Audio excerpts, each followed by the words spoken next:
वहां जाके पता चला कि गिद्ध की तरह जैसे लाश को नोचने का काम ये लोग करते थे। लूडो खेल के 99 पर पहुंचते हैं और जब सांप काटता है तो 0 पर पहुंच जाते हैं। बेरोजगारी है इस देश में, रोजगार पर चर्चा नहीं हो रही है। विधवा विलाप किए जा रहे हैं। अरे विधवा विलाप करने से क्या होगा?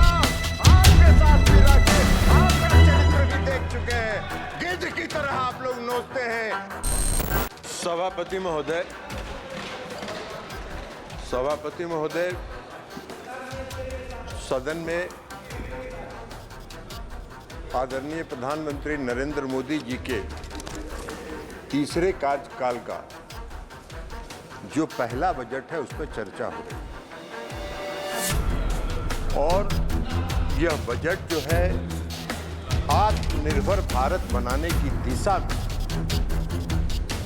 मोदी जी की सरकार का क्या संकल्प है उसको दर्शाने वाला है। और पिछले 3 दिन से जो चर्चा सदन में चल रही है, ऐसा लग रहा है कि बजट पर भाषण देने के बजाय नरेंद्र मोदी जी की आलोचना पर यह पूरा बजट भाषण चल रहा है। भाई बजट पर बोलिए। और पूरा विपक्ष का जो भाषण का जो टोन वो यह दर्शाता है कि जैसे नरेंद्र मोदी जी का चेहरा इनको पसंद नहीं आ रहा हो, ये उससे नफरत कर रहे हैं। लेकिन अब अगर आप नफरत कर रहे हैं, आपको पसंद नहीं आ रहा है, तो क्या करिएगा? इस देश की जनता ने उनके चेहरे को पसंद किया और तीसरी बार उनको देश की सत्ता संभालने की जिम्मेवारी दी। 60 वर्ष के बाद 60 वर्ष के बाद 60 वर्ष के बाद 60 वर्ष के बाद जयप्रकाश जी, मोदी जी की उपलब्धता है। मोदी जी की उपलब्धता है कि 60 वर्ष के बाद, आजादी के बाद तीसरी बार किसी को इस देश की सत्ता संभालने का मौका मिला है। ये उनको बर्दाश्त नहीं हो रहा है। उनके पेट में दर्द हो रहा है। अब सच्चाई को नहीं पचा रहे हैं। अब इस देश की जो सच्चाई है उसको ये अगर नहीं पचा पा रहे हैं तो हम लोग का क्या दोष है भाई? लेकिन हमारा एक परामर्श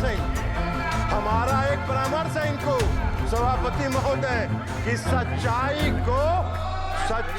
को जितना जल्दी इन्होंने भाषण किया, कोई नहीं बोला, फिर क्यों बोल रहे हैं?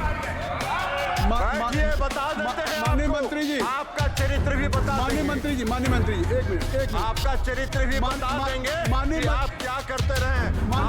माननीय मंत्री जी, आप चेयर से करें। जयप्रकाश जी, आप माननीय जयप्रकाश जी सुन लीजिए। आप जब बोल रहे थे समय भी अधिक दिया गया, किसी ने आपको व्यवधान नहीं किया। अगर आप खड़े होंगे, नहीं, आप परंपरा सीखिए।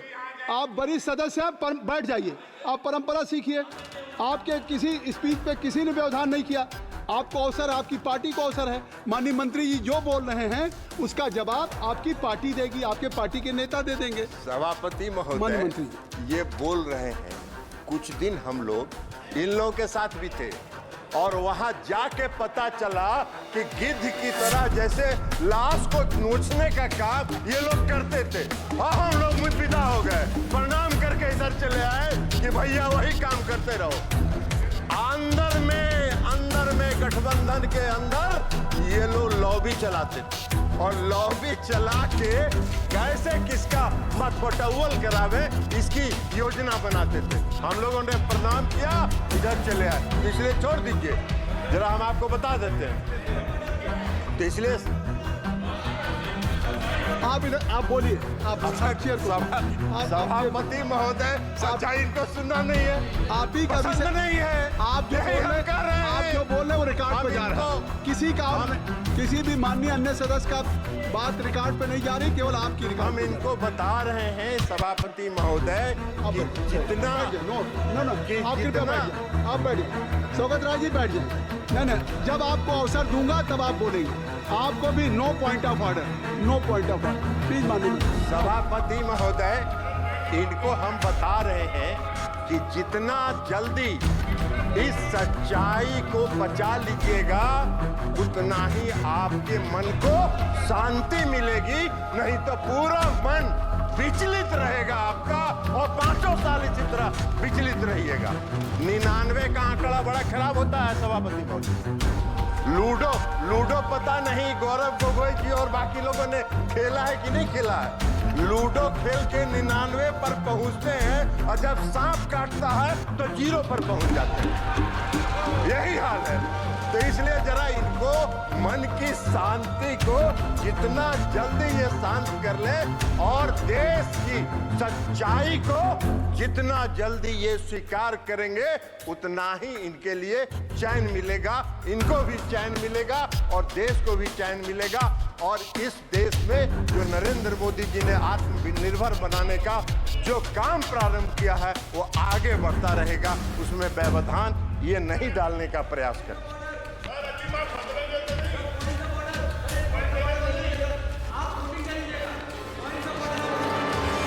No point of order. अब इनको ड्यूरिंग एनी मिनिस्टर स्टेटमेंट या स्पीच आप पॉइंट ऑफ ऑर्डर आप लिख के भेज दें, आप लिख के भेज दें। बजट का ही स्पीच चल रहा है, बैठिए। आपको बजट समझ में आता, आपको बजट में अभी बता देंगे। एक का बजट का भाषण, बजट समझ में आ रहा है। तीसरे कार्यकाल का जो पहला बजट आया, अब इनको नहीं दिखाई पड़ रहा है। इनका एक एजेंडा रहता था, बेरोजगारी है इस देश में, रोजगार पर चर्चा नहीं हो रही है।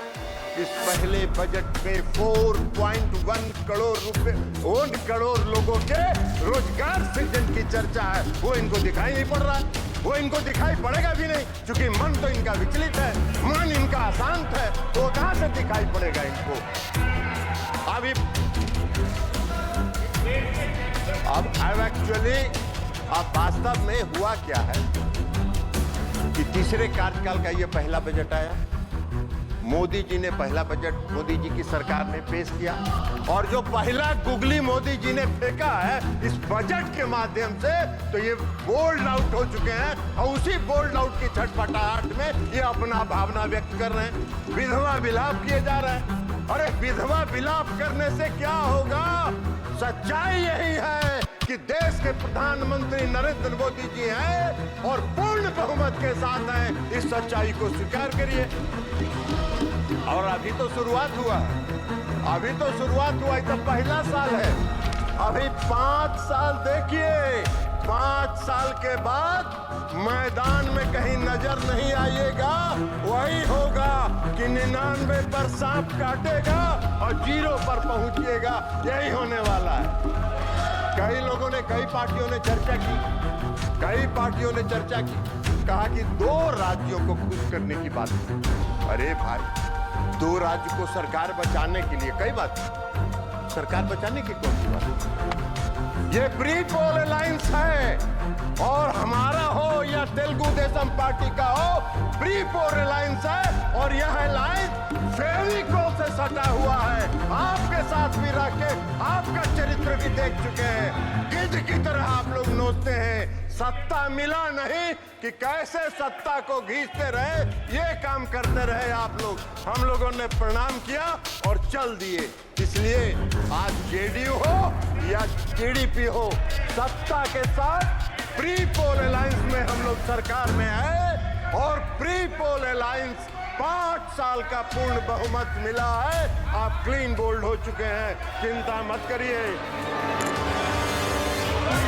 सभापति महोदय, सभापति महोदय, सभापति महोदय, हम पर अभिषेक बनर्जी जी का भाषण पढ़ रहे थे।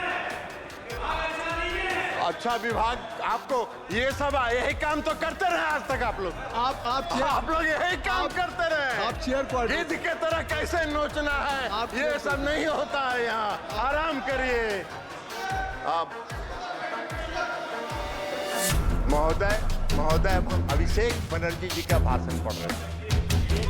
अभिषेक बनर्जी जी ने भाषण दिया और कहा कि मोदी जी का 4 जून 2024 को जो पहली सरकार बनी, rejected the people of India, rejected by people of India. वाह रे भाई, आपके ज्ञान का हमको प्रशंसा करना होगा कि पूर्ण बहुमत की सरकार, आप कह रहे हैं कि rejected by the plan. Peoples of India, वाह, पूर्ण बहुमत नहीं दिखता है इनको। अरे सच्चाई को अभिषेक बनर्जी जी स्वीकार करना चाहिए। इन्होंने कहा क्या भाषण में, वक्त बदल गया, वक्त बदल गया है। हाँ अभिषेक बनर्जी जी, वक्त जरूर सभापति महोदय, वक्त जरूर बदल गया है, वक्त जरूर बदल गया है, क्योंकि मोदी जी पूर्ण आत्मविश्वास और दृढ़ संकल्प के साथ तीसरे कार्यकाल में आत्मनिर्भर भारत बनाने की ओर चल चुके हैं। इसलिए वक्त बदल गया है। आपको दिखाई नहीं देता है तो उसमें हम क्या करें, आंख का जांच कराइए और चश्मा लगाइए, दिखेगा आपको कि इस देश की जनता ने क्या किया।